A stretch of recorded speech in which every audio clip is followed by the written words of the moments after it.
도넛 사용 설명서. 도넛형 인간들을 위한 문장 레시피.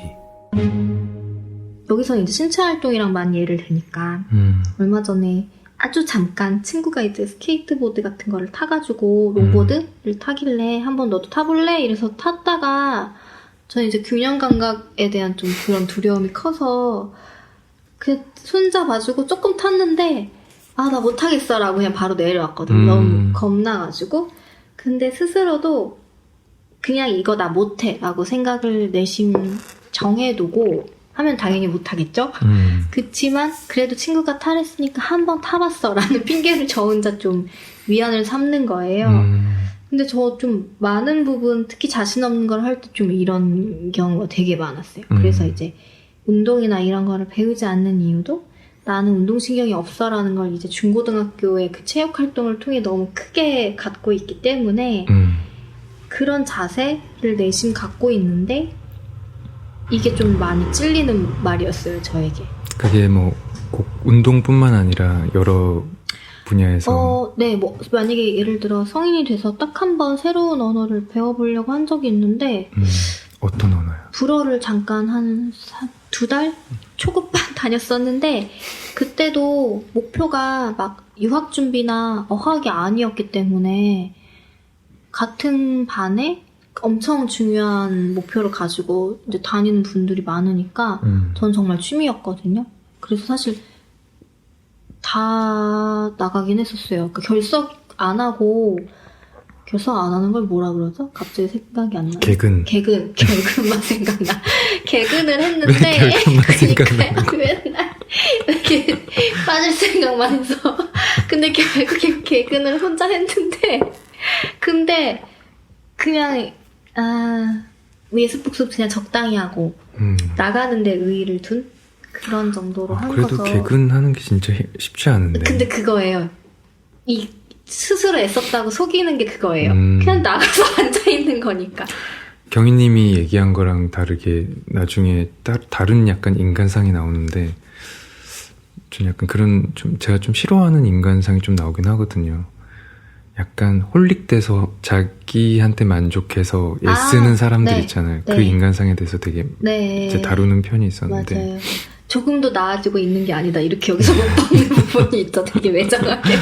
스스로는 굉장히 나아가고 있다고 생각하는데 그냥 그 내가 하는 노력 자체에 홀릭되고 네. 그 매력에 빠져서 근데 전 좀 그것도 부러울 때가 있어요. 그러니까 저는 그 개근이 저를 속인 거였어요. 사실은. 그래서 이 클래스에서 내가 오히려 이 사람들의 발전을 저해하고 있다는 생각이 좀 드는 정도로 예습을 많이 안 하거나 숙지를 덜 하거나 그래서 살짝 면피 정도의 준비를 한 근데 되게 재밌긴 했거든요. 확실히 내가 이거를 꼭 성공시켜서 오랫동안 써먹겠다라는 생각이 없어서 그랬는지 딱 그걸로 끝났어요.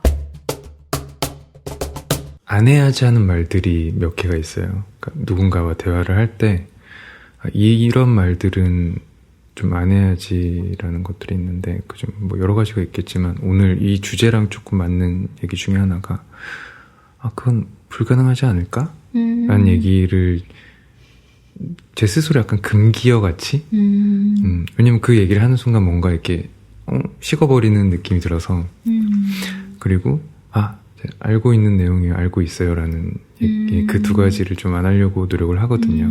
왜냐면 저도 그 얘기를 듣는 거 싫어하니까 그래서 내 입으로 이 얘기를 했을 때 뭔가 스스로의 온도를 되게 낮춰버린다는 생각이 들어서 그런 금기시하는 단어를 좀 정해두고 있긴 해요. 약간 그런 생각을 입 밖에 내뱉지는 않는데 내뱉지 않는 거는 굳이 필요가 없다라고 생각을 하는 것도 좀 있었던 것 같아요. 저는. 근데 이제 속으로는 그런 생각들을 스스로는 할 때가 있긴 있거든요. 그러니까 불가능해라는 거는 결국에는 난 이걸 못할 거야 라는 건데 아마 그 대화 속에 불가능하다라는 건 상대의 의지도 꺾어버리는 말인 것 같아서 저도 그런 말은 잘 안 하는 편이긴 하지만 약간 하기 싫어라는 것도 좀 담겨 있을까요? 그럴 수도 있겠네. 뭐 그럴 수도 있겠죠. 누가 어떤 의견을 냈는데 그거 어려워, 안 돼 라고 하는 거는 나 못해, 그러니까 나 싫어 이런 의미일 수도 있는데 저는 좀 원래 그런 타입이라 그런지 일을 선택을 할 때도 잘 할 수 없는 거는 좀 선택을 잘 안 하는 편이긴 하거든요. 어떤 걸 시도할 때 안 될 거라는 생각을 애초에 가지면 시도를 잘 안 해요. 근데 그거를 이제 주위에서 나 이거 하니까 너도 한번 해보자 라고 했을 때 그러니까 저도 이거를 읽으면서 그래도 제가 취미가 지금 없다고 말은 하지만 대학 때부터 어떤 클래스를 좀 들었던 게 막 생각이 나는 거예요. 그 제가 뒤에 고른 문장 중에도 그거가 생각나는 게 있었는데 되게 그 취미반 다녔던 때 저의 그 혼란스러운 모습들이 다 생각이 나면서 아까 그 불어도 마찬가지고 네. 그림도 배웠었고 그 유리공예 같은 원데이도 딱 한 번 했었고 근데 다 제가 거기서 너 지금 여기서 뭐 하고 있지라는 생각으로 앉아 있었거든요.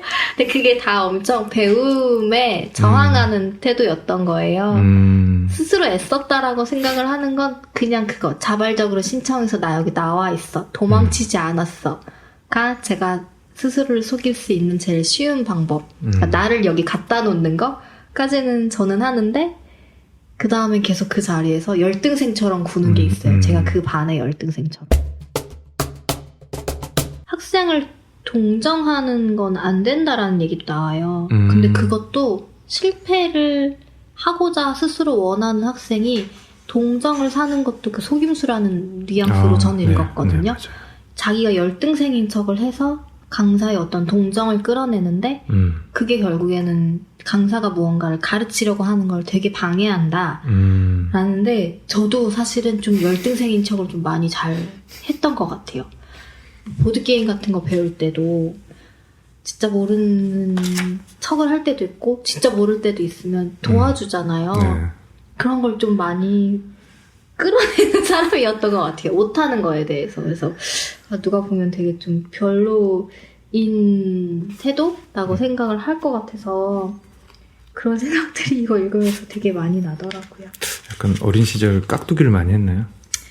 네. 약간 고무줄 이런 것도 잘 못하고 이러니까 주로 그런 것들을 끼워주는 그게 되게 익숙하고 편했던 것 같아요. 경쟁에 막 한복판에 뛰어들기보다는 저는 모든 팀플레이의 목표는 방해는 되지 말자였어요. 계속 그렇게 살아왔거든요. 특히 몸으로 하는 거는. 그게 사실 되게 안 좋은 태도긴 한데 그게 어떻게 보면 저는 이제 생존 전략 중에 하나였던 것 같기는 해요. 조금 비슷한 건 아닌데 저도 그런 면이 있어요. 시간이 지나면서 이렇게 변한 건지는 잘 모르겠지만 부정적으로 뭐 안 될 거야 라는 생각을 잘 안 함에도 불구하고 또 잘 될 거야 라는 생각도 잘 안 해요.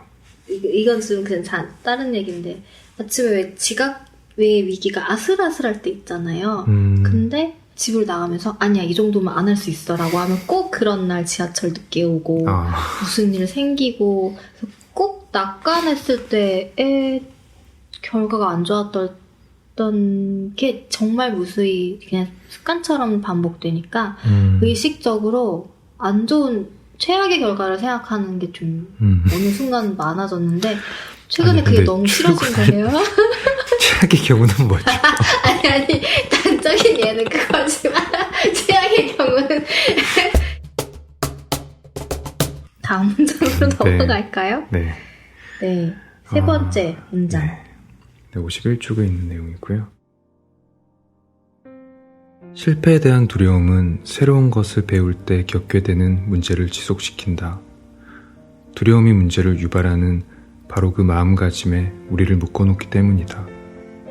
겁먹고 있거나 걱정스러워할 때 사람들은 자신의 습관이 상황을 더 악화시키더라도 문제를 유발하는 행위나 태도를 고집하는 경향이 있다. 이때 교사가 새로운 방법과 방향을 제시하여 개입하지 않으면 학생은 계속 허우적거릴 것이다. 배우는 이들에게는 자신의 문제를 극복할 수 있는 잠재력이 있지만 노력하는 것이 때로는 스스로를 방해하기도 한다.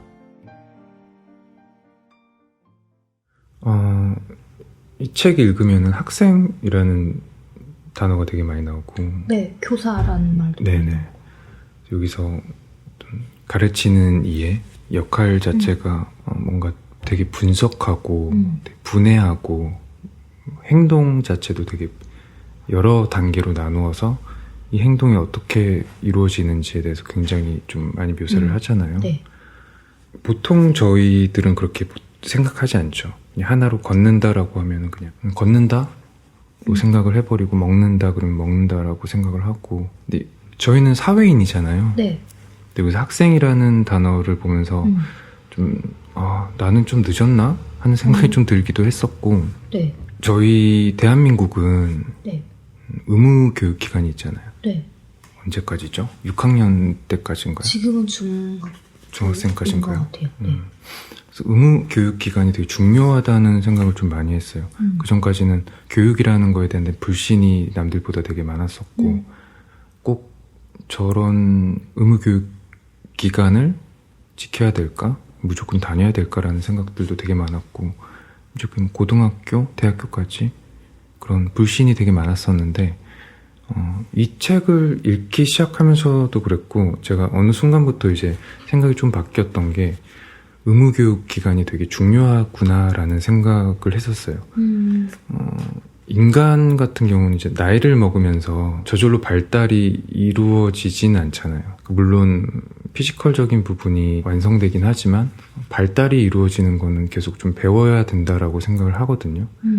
네, 뭐 경희님도 계속 사회생활을 하고 있어서 알겠지만 무언가 하나를 마음 놓고 시작한다는 것 자체가 되게 어렵고 어느 시점이 지나면서 받아들이는 거, 수용적인 태도도 되게 어려워지기도 하고 뭔가 배운다라는 것에 대해서 굉장히 좀 계속 멀어지고 있다는 생각이 들긴 하거든요. 네. 그랬을 때 되게 집중하는 기간, 그러니까 어쩔 수 없이 내가 여기를 가야 되는 거긴 하지만 여기 가서 어쨌든 연구한 사람들과 혹은 선생님들과 이 기간을 어쨌든 채워야 되는 기간이 되게 중요하다라는 생각이 들더라고요. 배우는 사람들, 그러니까 정말 여기서 책에서 얘기한 학생들도 읽으면 너무 좋겠다고 생각을 한 게 꼭 신체 활동이 아니어도 적용이 되는 것 같아요. 네, 맞아요. 네, 그러니까 수학 문제를 풀던 국어 문제를 풀든 자신이 이해하지 못하는 거를 한 단계 넘어갈 때의 자세에 대한 거라고 생각을 하는데 특히나 요즘에 성인이 돼서 운동을 배우는 사람들 중에 취미로든 아니면 뭐 어쨌든 취미로 시작을 했다가 굉장히 재능을 발견하는 경우들도 있고 네. 근데 나 학교 다닐 때는 달리기도 엄청 느리고 네. 모두 못해서 체력장도 너무 낮고 체급도 자기는 운동신경이 없다고 생각을 했는데 인간이 모든 운동을 다 잘하지는 못하잖아요. 당연히. 그렇죠. 근데 자기한테 맞는 운동을 몰랐다는 생각을 해요. 근데 우리의 기본적인 교과서적인 체육 과정들은 그 모든 걸 테스트해보기에는 되게 어느 한쪽에 좀 몰려있다라고 생각을 하거든요. 기초 체력이 없는 사람한테 뭐 달리기나 철봉 같은 거, 뭐 허들 이런 걸 시키는 거는 사실은 애초에 근육이 발달하지 않은 학생인 경우엔 쫓아가지 못할 수도 있고